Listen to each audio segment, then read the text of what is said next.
Everyone, good evening. তো আজকের ব্লগটা বিকাল থেকে স্টার্ট করছিলাম। আজকে ছিল একটা ফ্যামিলি পিকনিক, এই জন্য বাবা পড়েছিল একটু ফোন একটু বাড়িতে যাওয়ার জন্য, এই জন্য আমি গিয়েছিলাম বাড়িতে। তো এখানে গাছ থেকে পেরেছিলাম পেয়ারা, সেটাই ক্লিপস নিতে ভুলে গিয়েছিলাম আমি।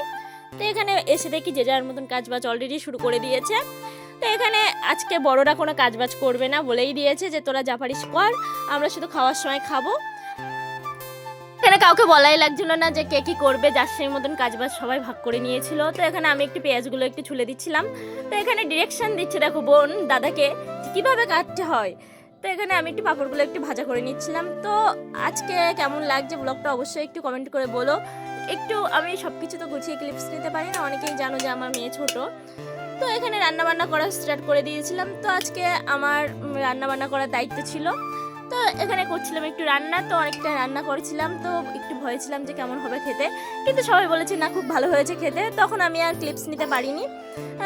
আমার মেয়ে জ্বালাতন করছিল বলে ঘুমানোর সময় আমি এখানটায় চলে এসেছিলাম।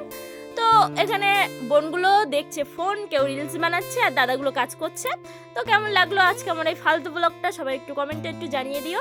তো সবাইকে টাটা।